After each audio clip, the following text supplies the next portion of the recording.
Hello, everyone. This is the host. Today we're going to read a story about a tiny girl who outsmarted a terrible giant. Once on the island of Java, there was a little girl named Too-too-moo. She lived with her mama in a one-room house in a forest. They were poor, but they were happy.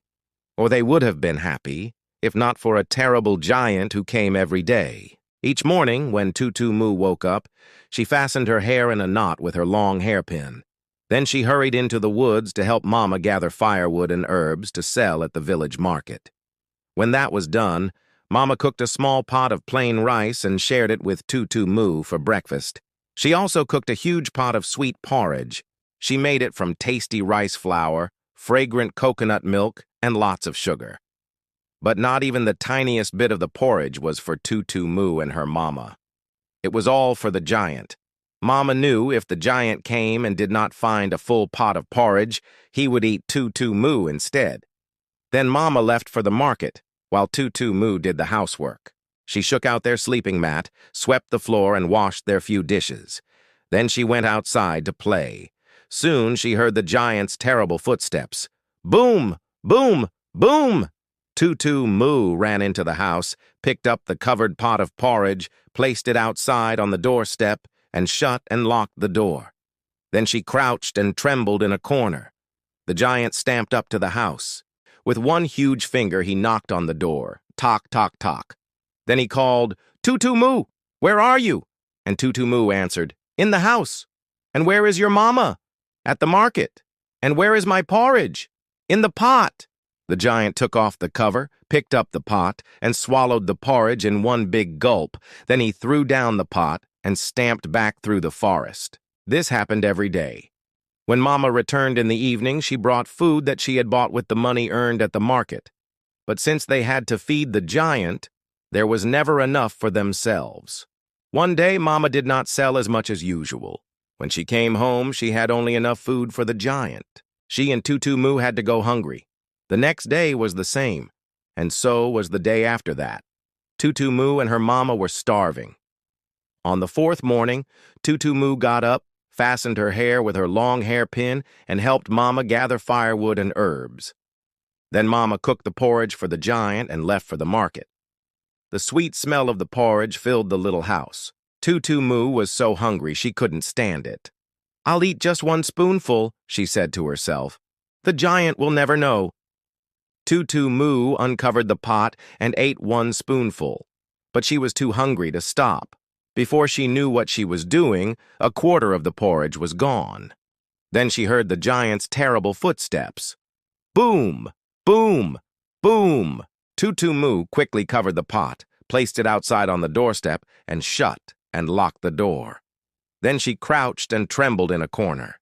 The giant stamped up to the house. With one huge finger, he knocked on the door. Tock, tock, tock. Then he called, "Too-too-moo, where are you?" And Too-too-moo answered, "In the house." "And where is your mama?" "At the market." "And where is my porridge?" "In the pot." The giant took off the cover, picked up the pot, stopped, and looked. "This pot is not full," bellowed the giant. He threw it down and called again, "Too-too-moo, where are you?" Too-too-moo did not answer. With one blow of his fist, the giant knocked down the door. He reached in his long arm and felt all around till he found Too-too-moo. Then he pulled her from the house, tossed her in his mouth, and swallowed her in one big gulp. Too-too-moo tumbled into the giant's stomach. "Please let me out," she shouted. But the giant didn't listen as he turned and stamped back through the forest. Too-too-moo cried and shook with fear. Then all of a sudden, she remembered her long hairpin. Quickly, she pulled it from her hair. With both hands and all her strength, Too-too-moo stuck it into the giant. "Yow!" howled the giant. Too-too-moo stuck him again. "Ouch! Yow!" The giant danced about, but there was nothing he could do. "Too-too-moo, stop!" But Too-too-moo did not stop. She stuck the giant again and again. The bellowing giant raced through the woods. Mad with pain, he did not look where he was going. He tripped on a root and cracked his head on a rock. The giant was dead. but Too-too-moo was still trapped inside. At that moment, Mama was on her way home. She had been lucky that day and had quickly sold all she had carried to market. So she had bought rice and fish and vegetables and even roasted peanuts as a special treat for Too-too-moo.